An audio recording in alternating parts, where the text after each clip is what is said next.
Bebeka, so for today's video nga pala, ayan, kinagat ko ang aking kamay at inayos ko ang mukha kong pangit. Ngayong araw nga pala ay may lakad ako, kaya naman niyaya ko na agad si Poca. Napuyat na ata si Madam Poca magkain ng nota kagabi, kaya naman ayan ay for the sleep naman siya. May nasikaso nga lang kami saglit at pagkatapos niyon ay umalis din kami agad. Akala ko nga ay uuwi na sila, pero bakit naman dumiretso agad sila dito at hindi ko alam kung ano ang bibilhin nila. Yun pala, itlog. Siguro nga ay magluluto sila ng kwek-kwek. Pagkatapos ngang bumili ni Bianca Rapsa ng itlog, ay ayan, pumasok na siya sa kotse ni Madam Tonyang na pangit. Dito nga ay hindi ko na alam kung anong gagawin nila at saan sila pupunta. Basta bahala na. Bali, umalis na nga sila at dito pala sila pupunta. Hindi ko nga alam kung bakit akong nagvo-voice over dito. Hindi ko naman alam kung anong nangyayari dito sa vlog na to. Pagkapasok nga ng sasakyan ay biglang naging familiar sa akin tong lugar na kaya pala napabili sila ng itlog kasi pupunta sila dito sa St. Clair. Habang nagvo-voice over nga ako ay nagugulat ako kasi hindi ko akalaing nagsisimba rin pala si Tonyang. Matapos nga nilang mag-park, kaya sinimulan na nila pumasok sa simbahan kasama itong mga alipores niya. Bali, yung itlog nga palang binili nila ay hindi pang kwek-kwek mga bebekes, kundi pang offering. Akala ko kasi nag-crave sila ng kwek-kwek kaya bumili sila ng itlog. Mapapansin nyo nga ay wala masyadong tao mga bebekes kasi hindi naman ito linggo, Lunes. Medyo kailangan ko nga palang ayusin ang mga pinagsasabi ko dito sa voice over ko kasi nasa simbahan sila mga bebekes. Ito na yata ang isa sa pinakamahirap na trabahong binigay sa akin. Diyos ko naman.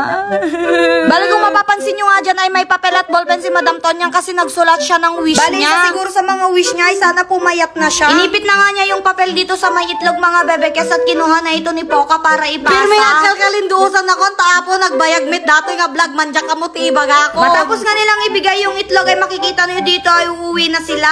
Ayan, umuwi na kayo at marigrigatan nakmit ag voice overin. Kanina pa nga kami naghihintay dito sa content house, buti naman at naisipan pa nilang umuwi. Medyo malayo-layo pa nga itong biyabiyahin nila pa uwi mga bebekes kasi nasa partes pa sila ng gamot. Buti nga ay uuwi na rin sila, ibig sabihin ay matatapos na rin itong paghihirap ko. Ewan ko nga kung bakit ko pati tinanggap itong trabahong to, wala naman akong sahod dito. Alam niyo ba, nahirapan talaga ako sa pag-voice over dito, ay naabot na ata ako ng 1 oras dahil nawawalan na ako ng sasabihin. Ayan, at binidyo nga lang nila yung daan pa uwi at saka yung mga magagandang pagmumukha nila. Kung si Madam Tonya nga ay nag-wish kanina sa simbahan, ako ay may wish din. At ang wish ko lang mga bebekes ay sana hindi na maulit ito. Ang hirap kayong mag-voice over nang hindi mo vlog. After 10 years nga ay nakarating na din sila dito sa content house mga bebekes. Ako nga ang nakigulo dito, oh.